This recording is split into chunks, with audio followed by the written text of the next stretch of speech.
দর্শক দেখাচ্ছিলাম ধাওয়া দিয়েছেন কিন্তু সাউন্ড গ্রেনেড আমরা দেখতে পাচ্ছি যে সাউন্ড গ্রেনেড নিক্ষেপ করা হয়েছে।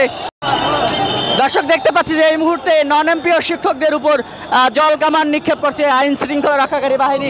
তারা পুলিশের ব্যারিকেড ভেঙে সচিবালয়ে প্রবেশ করার চেষ্টাকালে এই মুহূর্তে আমরা যেটি দেখতে পাচ্ছি যে জল কামান নিক্ষেপ করা হচ্ছে। জল কামান নিক্ষেপ করে তাদেরকে এখান থেকে ছত্রভঙ্গ করে দেবার চেষ্টা করছে আইন শৃঙ্খলা রক্ষাকারী বাহিনী। যখন কোনোভাবেই পুলিশের ব্যারিকেড তারা ছেড়ে দিচ্ছিলেন না, ব্যারিকেড ভেঙে সচিবালয়ের ভিতরে ঢোকার চেষ্টা করছিলেন, তখনই কিন্তু আমরা দেখতে পাচ্ছি পুলিশের ব্যারিকেডের সামনে তারা বসে পড়েছেন এবং অনেকে এখনও ব্যারিকেডের সামনে শুয়ে পড়েছেন, তেমনটি কিন্তু আমরা দেখতে পাচ্ছি। এবং তাদেরকে লক্ষ্য করে এই মুহূর্তে জল কামান নিক্ষেপ করা হচ্ছে, সেটি কিন্তু আমরা দেখতেই পাচ্ছেন যে আইন শৃঙ্খলা রক্ষাকারী বাহিনীর জল কামানের সামনে শিক্ষকরা কিন্তু অনেকে শুয়ে পড়েছেন, অনেকে এখানে বসে পড়েছেন, তেমনটি কিন্তু আমরা দেখতে পাচ্ছি। এবং শিক্ষকরা আবারও একত্রিত হয়ে অনেকে সচিবালয়ে ঢোকার চেষ্টা করছে।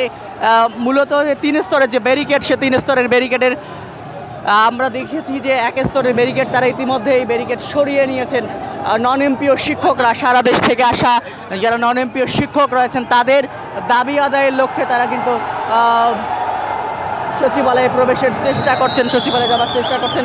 এই মুহূর্তে আবারও আমরা যেটি দেখতে পাচ্ছি, আবারও কিন্তু জল কামান দেয়া হচ্ছে। জল কামান দিয়ে তাদেরকে এখান থেকে ছত্রভঙ্গ করে দেবার চেষ্টা করছে আইন শৃঙ্খলা রক্ষাকারী বাহিনীর সদস্যরা। এবং আমরা দেখতে পাচ্ছি যে পুলিশকে লক্ষ্য করে পানির বোতল নিক্ষেপ করছে নন এমপিও শিক্ষকরা, সেটি কিন্তু আমরা দেখতে পাচ্ছি। আপনাদেরকে দেখাচ্ছিলাম এই মুহূর্তে এখানকার পরিস্থিতি, সচিবালয় এলাকার পরিস্থিতি কিন্তু আমরা দেখাচ্ছিলাম প্রিয় দর্শক।